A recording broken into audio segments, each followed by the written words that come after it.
The most important word for change in this episode of A Decided Difference. A Decided Difference, the podcast devoted to your success and happiness. You choose the change you want. A Decided Difference will help you achieve it. Now here's your host, Lou Ann Clark. I can hardly believe it, but this episode of the Decided Difference podcast is episode number 300. I've been doing the podcast now for nearly 6 years, and during that time I have covered many topics related to depression, anxiety, change, growth, and happiness. When I was thinking about how to mark episode number 300, I thought about gathering highlights from previous episodes or sharing what listeners have told me about the results they have produced over the years. I thought about trying to boil things down to 5 steps or 7 keys or 9 ways to, but all of that seemed a wee bit overwhelming, especially here at holiday time. In thinking it through, one idea kept popping up, and so that's what I'm going to concentrate on for today. While the details of the message I bring to you vary from time to time, there is one constant. The most important word in everything I say to you and everything you say back to me is the word decide. I say this all the time, but I really feel I can't stress it enough. What you decide determines what you think, what you do, and what you get. Whenever I hear anyone talking about making change, moving forward, growing stronger, getting healthier, or becoming more successful, I hear them say the words, "I decided." My friend Kara often laughs at me because she can see me counting the number of times people say they decided to do something. She sees my eyes light up when my interest is piqued by that word in conversation. She notices because she knows me well, but also because Kara is one of the people who really gets what it means to decide and to follow through with her decisions. I have watched her blossom both personally and professionally since I met her nearly 8 years ago, and I am proud to have played a small part in her process of growth. But make no mistake, it is her process because she decided to take control of her own life and her own future. Even before I met her, by the way. This is such a simple concept. You choose the change you want. You decide to go for it. How the change unfolds won't necessarily be simple, nor is making change usually easy. But hear me when I say significant change will happen when you decide to make it happen. Of course, there will also be times when significant change is thrust upon you, because, sorry to inform you, you are not in charge of the universe. But even when events are out of your control, you still decide how to respond to whatever happens. This is often neither simple nor easy, but consciously making a decision about how to cope with uninvited change is healthier than just allowing yourself to react without thinking. One of the standards I hold in producing this podcast is that I do not suggest you do things that I am not personally doing or willing to do. It is very important to me. It is vital to me to walk my talk.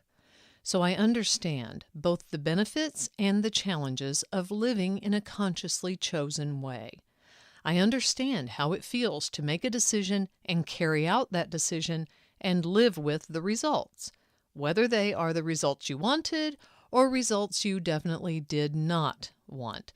And I also understand the pain of living without making decisions. This has, without question, been a year of significant change for me. I decided in the spring to end my marriage. I decided to change my thinking about what it means to be in a healthy relationship. I decided to end or to significantly reduce contact with people whom I consider to be toxic. I decided that I'm going to move away from my hometown next year. All of these are major decisions, but all of them can be carried out one step at a time. The beauty of making significant decisions is that they guide you when you're making many smaller decisions. The big decisions give you a direction to follow because you decide your purpose when you make them. Future decisions are then made with your purpose in mind. For example, if you decide to end or limit your interactions with toxic people, that decision will determine your behavior when they are involved. You can choose not to answer their phone calls, not to respond to their text messages or emails. You can avoid going to functions or gatherings where those people will be present, or if you do choose to attend, you can avoid interacting with them directly. There is one person in my life who consistently treats me poorly, but I choose not to cut that person out of my life completely in consideration of some other relationships. I interact with this person as little as possible, and when I am at a gathering with the person, I give myself permission to simply leave whenever I decide to. This makes me feel more in control, and that feeling is valuable to me. I don't have to do what others want me to do if it makes me emotionally sick, and I don't owe anyone an explanation. Another example from my own life is that I've decided I will no longer participate in gossip. In recent weeks, I have watched as gossip swirled through and complicated a situation that's already pretty complex.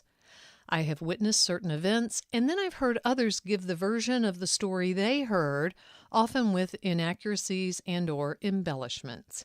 And I use embellishments here as a code word for lies. Like the child's game of telephone, the story that reaches me frequently bears little resemblance to actual events. I can't always avoid overhearing gossip, but I can choose not to repeat it and not to engage with it. I used to try to correct the inaccuracies, but I've learned that many gossips don't really care what the truth is. They prefer an entertaining false story to a boring true one. The overarching decisions you make for yourself may be similar to the ones I made, or they may be very different, but your decisions always belong to you. I think it's fine to gather information and to consider the opinions of others whom you trust, especially if they have experience in a certain area. But I urge you to avoid doing what you think others expect of you, especially if it goes against your own good counsel. You can try to please other people, but ultimately you are the one who has to live with the consequences of your decisions. And I want you to have the happiest, most satisfying life you can create for yourself. I cannot stress enough the value of making deliberate decisions about how you want to feel and how you want to live, because those decisions create the guidelines for future choices. The first step in living out your decisions is to decide how you're going to think. You don't have to think thoughts that make you feel depressed or anxious. You don't have to entertain thoughts that make you feel bad about yourself, or thoughts that hold you back from living your right life. Believe me when I say I know how very difficult this can be. I haven't been depressed in more than 15 years, but I still struggle with thoughts that don't serve me well. Making decisions and carrying them out is an ongoing process, which is why I continue to produce this podcast to encourage both you and me every week. If the things you want to be and do and have in your life are not illegal or immoral, then you don't have to choose thoughts that make you feel guilty. In the next few weeks, I'm going to do plenty of things that other people in my life probably aren't going to like. But because the things are neither illegal nor immoral, I'm going to go right ahead and do them. One of the most important decisions I've made recently is to stop listening to criticism from others who do not have my best interest in mind. Even people who claim to want the best for you may not even know what your best interests are. When you act in your own best interest, you may make some mistakes. You may fail. You may wish you had listened to someone's advice. That does not mean the action you took was wrong. It means you decided what you wanted and you took the risk to try to get it. If things don't go perfectly, oh well, so what? You might be disappointed, or you might have to clean up a mess, or you might have to start all over again. So what? It's your life and your responsibility. And if you take the responsibility, then others have no right to criticize you. Decide. that you will be immune to their criticism and watch your results improve. Even in the midst of chaos, taking charge of your own decisions will help you through. I've been doing more of this in the last few months, and there has been a very strange side benefit to it. As I have stopped listening to the criticism ladled out by other people, my own inner critic has quieted down considerably. Yes, it's true. You haven't heard much about Little Miss Goody Two-Shoes recently, because she is much less active in my mind these days. I'm beginning to think she relied on the energy created by outer critics to keep her going.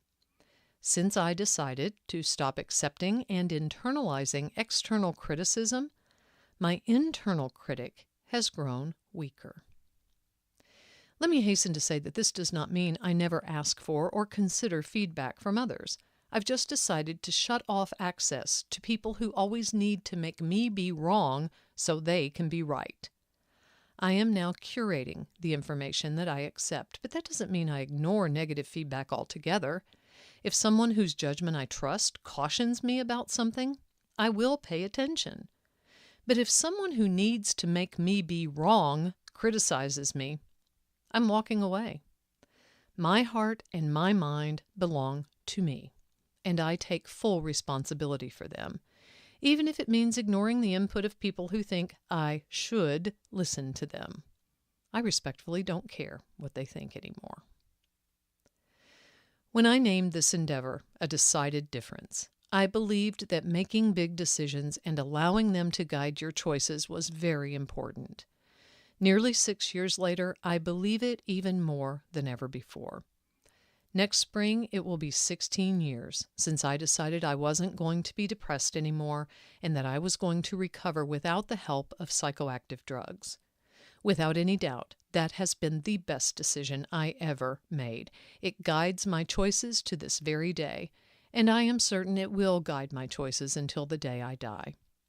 Not every decision carries that kind of weight, but a few of them will. And it is so important to make sure you decide what is best for you. Duty, obligation, and consideration of others have their places. But when it comes to basic decisions about who you are and how you want to live, you belong at the top of the list of priorities. After all, you are the one who has to live your life. Please don't let yourself down. I will be here again next week with episode number 301 with another bit of encouragement as you make your own decided difference. Until then, if you'd like to get in touch, you can send me an email at luann@luannclark.com, use the contact form at decideddifference.com, or send a message to A Decided Difference on Facebook. Thanks for being here to share episode number 300 with me. And remember, the world doesn't change, you do.